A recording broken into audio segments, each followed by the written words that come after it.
Alhamdulillah wassalatu wassalamu ala rasulillah wa ba'd. Naitwa Sheikh Ibrahim Ghulam, ni mkurugenzi katika Hayatul Ulama. Swali lako mwandishi ni swala ambalo kwamba wewe na watu wengi huwa wanajiuliza, lakini sisi kama viongozi wa Kiislamu huwa hatujiulizi, kwa sababu ni swala ambalo lipo kwa muda mrefu, na sisi siku zote tunaona kwamba hichi ambacho anachokizungumza mtu kama Padri Kitima ni kutokea huko. Kwa sababu sisi tunaelewa kwamba naam, hakuna jamii ambayo haina malalamiko katika nchi ya Tanzania. Hakuna jamii kama jamii yenye malalamiko mengi kama jamii ya Kiislamu. Lakini tulipoona viashiria vya kuvunjika amani, sisi Waislamu pamoja tuna mambo mengi sana. Wakati mwingine sisi huwa tunazozana na serikali kwamba jamani hili, serikali inatuambia hivi, tunarudi tunahimiza amani. Sasa hawa wenzetu ambao mara nyingi sana huwa kwa namna wanavyofanya, wana watu ambao wapo ndani ya serikali. Hawa watu ambao wapo ndani ya serikali ndio mara nyingi sana huwa wanawapa nguvu hawa kuhakikisha kwamba wanafanya yale wanayotaka, na ndio maana wanapata nguvu ya kufanya chochote, ya kutaka lolote. Unaweza wewe kama kiongozi wa dini, watu wanasema kwamba tunataka kufanya maandamano ya kumuondoa, ya kuiangusha serikali. Kiongozi wa dini unaweza kupata nguvu ya kusema na wewe uungane na maneno kama hayo? Hivi kama maneno kama hayo anayazungumza kama Ibrahim Ghulam leo hii anayazungumza, atabaki Ibrahim Ghulam huyu? Au anaweza akawa Ibrahim Ghulam mwingine akiwa na jina lingine na pengine jezi nyingine katika eneo jingine? Sasa hivi vitu hivi ambavyo kwamba vipo, tuna hofu kwamba idadi, kwa sababu sisi tunapokuja kuangalia, tunaangalia leo hii vyama vya kisiasa vinapeleka wagombea wa vyama kwenye uchaguzi. Hakuna chama ambacho kimefikisha wagombea Waislamu kuainisha wakafika 30%. Sasa hawa ndio ambao wanakwenda kututungia sheria, hawa ndio watakao kwenye vyombo vya maamuzi. Sasa hawa watu ambao kama muundo huu wa Padri Kitima ndio wanachokitaka hichi, kwamba popote pale wanapoona kwamba pengine na wengine, hakuna anayekubali watu kuuawa bila sababu. Hakuna asiyepinga kwamba watu waliotenda makosa ufanyike uchunguzi, ujulikane, na aliyefanya makosa wajibike. Hakuna anayepinga hicho. Lakini tunachokipinga ni kufika mahala ambapo kwamba sasa tunataka badala ya yale yaliyotokea, tunataka kuongeza mengine ili kwa ajili ya maslahi yetu ya kisiasa katika vikundi vyetu, ima vya kidini au vya kimadhehebu. Sasa haya yanawezekana kwamba kabisa kwamba kwa sababu hawa watu wanajihisi kwamba ni raia daraja ya kwanza, ndio maana wale watu baadhi ya waliopo kwenye madaraka wanapozungumza hao, basi huwa hawana la kuzungumza. Tunataka serikali ijue kwamba ikiwa ni serikali, basi ni serikali ya wananchi wote. Na nchi hii ya Tanzania haina raia wa daraja la kwanza, daraja la pili na daraja la tatu. Watanzania wote ni lazima wawe ni wa Tanzania daraja moja. Na tunataka huku na kukwenda kwenye maradhiano, tufike mahala kila eneo ambalo leo hii tuna mahesabu haya kwamba serikali inatoa matrilioni ya fedha kila mwaka kuyapa makanisa ili waendeshe. Si kwa maana hizo hospitali zinatoa huduma bure, hapana. Zina watu wanalipia na gharama ambazo ni kubwa, lakini serikali inatoa mabilioni ya fedha kwa ajili ya kuzipa hospitali za kanisa, kuzipa mashule ya kanisa. Sasa sisi kama Waislamu siku zote tunalalamika. Tukishalalamika, tukiona Waislamu wafuasi wetu wanaanza kuhamasika, tunahamasisha juu ya nini? Amani. Jamani, hapana.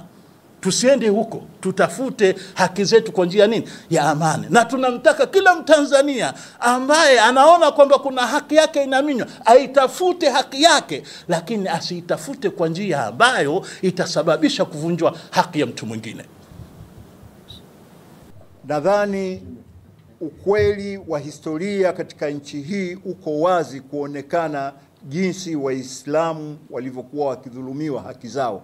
Kama hawa ni wadau wa haki, mbona hawajawahi kuwasemea Waislamu?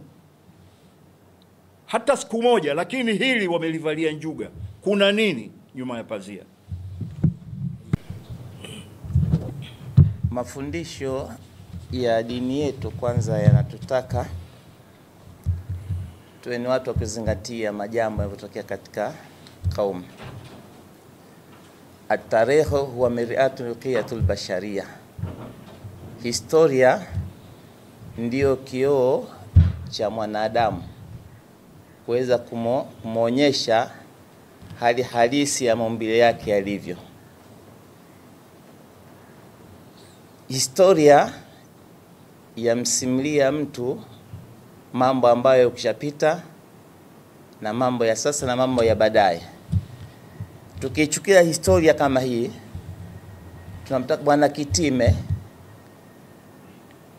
aliwahi wapi kuzungumzia masala ambayo yaliyotokea Zanzibar. Mauaji yaliyotokea Zanzibar mwaka 2021. Mwaka 2001. Na vikao kama hivi si tu katika mafundisho na maelekezo ya mtume wetu Muhammad. Innal qauma idha ra'u munkara fayughayyiruhu. Hakika jamii inapoona ovu, inapotaka kutendeka katika jamii, basi ile ovu inatakiwa hii jamii iliondoshe ovu lile. Mazingira kama haya yanozungumzwa na baadhi ya viongozi wa dini, hasatan kanisa Katoliki. Na huyu Bwana Kitime yeye atoe ushahidi. Tayari hapa kuna mambo ambayo yako wazi. Serikali sio kama imekaa kimya, imekwisha tengeneza tume ya kuweza kufuatilia hayo majambo yaliyotokeza pale. Ni kwa nini wao wanakuwa wanashadidia masala ya uvunjifu wa amani? Al-Islam dinul amni wal istiqrar min kulli nahiya. Uislamu ni dini ya amani na utulivu nyanja zote, kona zote. Nahiyatu siasia. Katika upande wa kisiasa Uislamu umekamilika, una mafundisho yake yalokamilika. Wasione utulivu ambao waliokuwa nao Waislamu na baadhi ya Watanzania katika hizi vurugu zao. Na Muislamu katika jambo kama hili akitangaziwa kwamba jambo hili tuingie babani pale mbele kuna pepo, hatobaki Muislamu yote nyumbani. Na Bwana Kitime mziki huu hauwezi. Wao hapa ni chuki ya udini.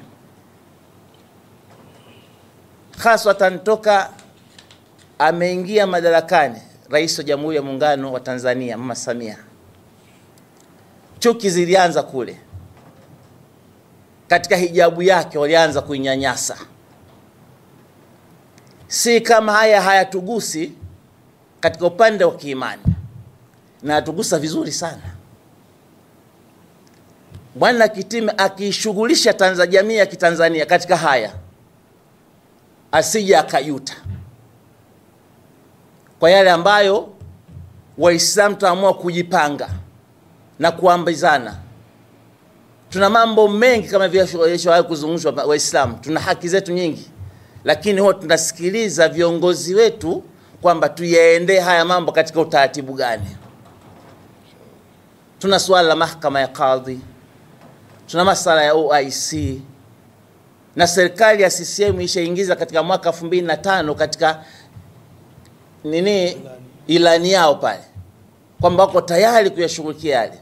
Lakini toka kundi likaa pale kundi ya maaskofu Katoliki, na kuna gazeti la Tanzania Daima likamwambia rais wa awamu ya 4 mzee wetu mzee Jakaya Kikwete, ukiwapa mahakama ya kadhi damu itamwagika. Sasa haya yanayotokea, damu inamwagika, ukiwapa mahakama ya kadhi damu itamwagika, anaambiwa rais kipindi kile na viongozi hawa wa dini. Iwapo kama wangezungumza viongozi wa Kiislamu kwamba iwapo nyinyi mnaendelea kuwapa makanisa fedha hizi, damu sasa itamwagika, hawa wangekuwa vipi? Uamsho walikuwa wanatoa maoni yao kipindi kile cha katiba, wakakamatwa, wakafunguliwa kesi ya ugaidi, wamekaa miaka 9 kizuizini. Sasa ifike mzee Kitime afike achunguze kauli zake, si maelekezo. Kwa kumalizia, maelekezo ya Allah subhanahu wa ta'ala ambao ni Qur'ani, hudan linnas, ni mwongozo kwa watu wote, awe ni Muislamu asiwe Muislamu, lakini mwongozo wake ni Qur'ani. Inatuambia injaakum fasiqun binabai fatabayanu. Mtu yoyote muovu, Kitime ni muovu kwa serikali ya Tanzania. Muovu yoyote anapokuijieni na jambo lolote binabai, kwa jambo la aina yote, fatabaya, lichunguzeni. Tunaiomba serikali na mamlaka yake wamchunguze bwana Kitime, wamchunguze bwana Kitime. Sisi tena muda jua letu la asri tumeshazama, tunaangalia kizazi kule, miaka hii tuliokuwa nayo sisi, tena muda sema kuangalia, tunaangalia hali halisi na utulivu wa nchi yetu. Muda wote umekwisha ondoka, wasione kwamba tuko kimya, tumenyamaza kimya. Tukifungua booster zetu, bwana Kitime hatoka hapa. Wassalamu alaykum wa rahmatullah.